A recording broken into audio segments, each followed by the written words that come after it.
I recently walked up to the front door of the rectory and I couldn't find my keys.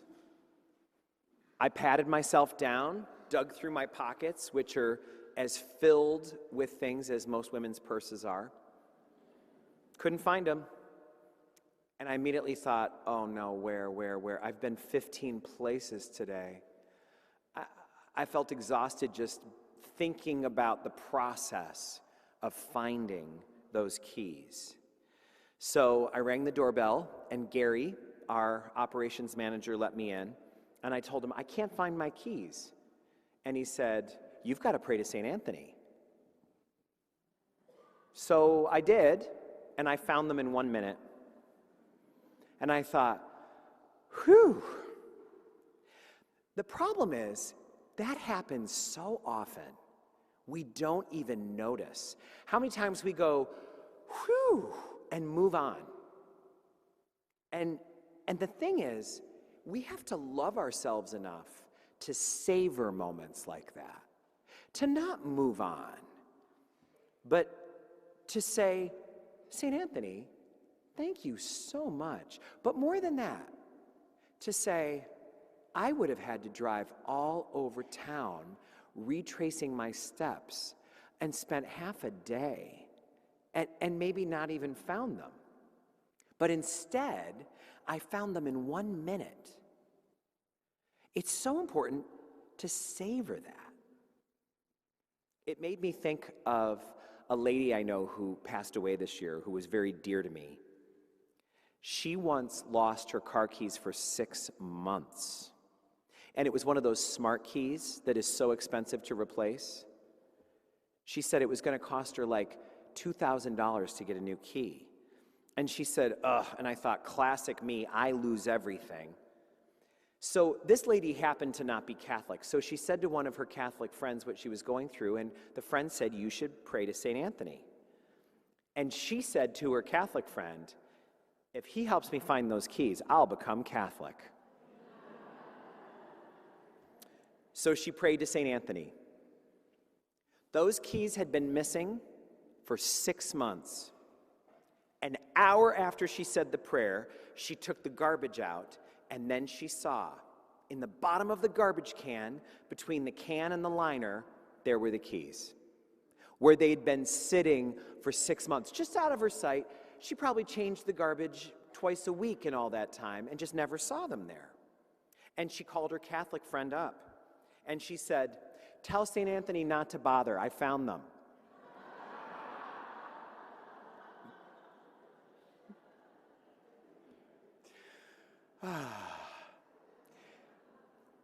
Now that's for a whole nother homily, actually. But for tonight, I think we should just say, savor those moments. It's so important to savor those moments. I found the keys. My kid called, they're fine. The report came back from the doctor, nothing abnormal. It turns out that it's fine. Every time we go to the dentist and we don't leave with a numb mouth and a big bill, we should savor that. I could have wound up in that chair or been referred somewhere else and spent the next 5 weeks in the middle of some big ordeal, and I'm not. I walked right out, and I had, my copay was nothing, and I was just totally let through this very precarious situation with total ease. The scientists tell us it's really important that we savor those things because of the way our brains are engineered. We naturally hold on to negative experiences in life, and we naturally forget positive ones. And they say it's actually really simple. It's because to survive, you need to remember negative things. You need to know that sometimes a dark alley is dangerous. So you remember the one time you got scared in a dark alley every time you get near one. So like that's part of our security system within us. But it works against us when it comes to joy. Because the way the scientists describe it, bad memories are like Velcro. They're stuck right to our brain. It's really hard to let them go. You know this is true. If you ever did something at work or in your church community or wherever, you might find that 7 people came up to you and said, "That was so good. That was so wonderful. I loved the way you did that." And then one person tells you, "You forgot to thank the bishop." And that's what sticks with you. You don't remember all of the compliments because it turns out that, you know how those negative things are like Velcro? They say that good things are like Teflon. They slide right off. Up, found the keys, whew, and you move on. And when you go to bed that night, you don't even remember that you lost the keys. Another thing that's really funny goes back to what my friend who wasn't Catholic said. The thing she told herself about life is, "I lose everything." Do you ever have a phrase like that you say all the time? "Oh, I'm a disaster. I lose everything." Or another one that people say a lot is, "Nothing goes right for me. I can't win. Nothing goes right for me. I lose everything. I'm a disaster." That's a bad feeling. You know, to feel that, it's like, "Ugh, man, nothing goes right for me." People don't feel good when they say that to themselves. They feel kind of crummy. But think of how sad it is if it's not even true. What if it's not even true, nothing goes right for me? What if so many things go right for me, but those things slide off like Teflon? And the things that don't go right for me make me over-remember them. And then I wind up telling myself and others, "I'm a disaster. I can't win. Nothing goes right for me."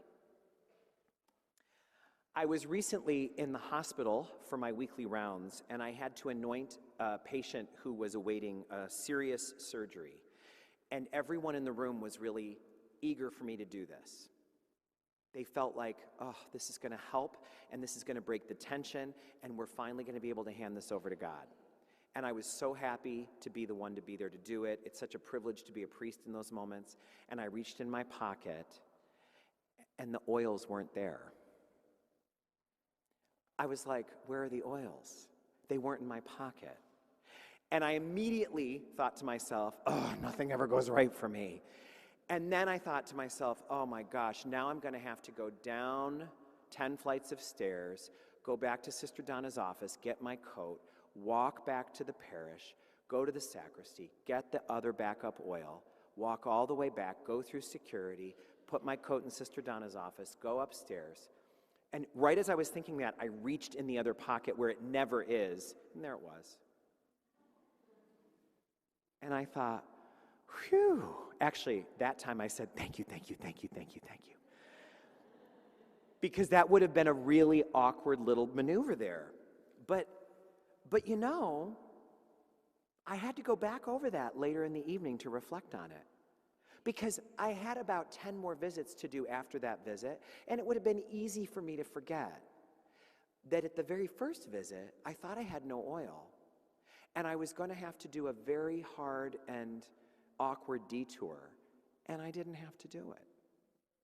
So it would not be right for me to say, "Nothing ever goes right for me." Sure did that time, and the day before when I lost my keys, and countless times every day. The thing that's so great about gratitude is it immediately takes away feeling like a victim. You can't be a victim and be grateful at the same time. They're completely opposite things. So every moment we spend being grateful is a moment we don't have to spend feeling like a victim. And, you know, when we get to heaven, we're not going to want to rehash everything with God that didn't go right. We're just going to want to be happy in heaven. We're not going to be looking back at, that one time that I didn't have the keys and that was a real hassle, God. We're not going to talk about that. It's in the past. And besides, if it's true what many of the poets say, like Emerson said, every single thing that happens to us is for our advancement. And so we ought to include all things, the good and the bad, in our gratitude. Tonight is a night for us to say, we are not victims of life. We're the lucky children of God who get to live life. And it is not always easy. In fact, sometimes it's really hard. But hard doesn't mean bad. And our life is way too full of blessings for us to believe the lie that nothing ever goes right for us, that we just can't win, that we're a disaster. We're not disasters. We're God's children, and we're filled with blessings. Tonight is a night to put some Velcro onto that.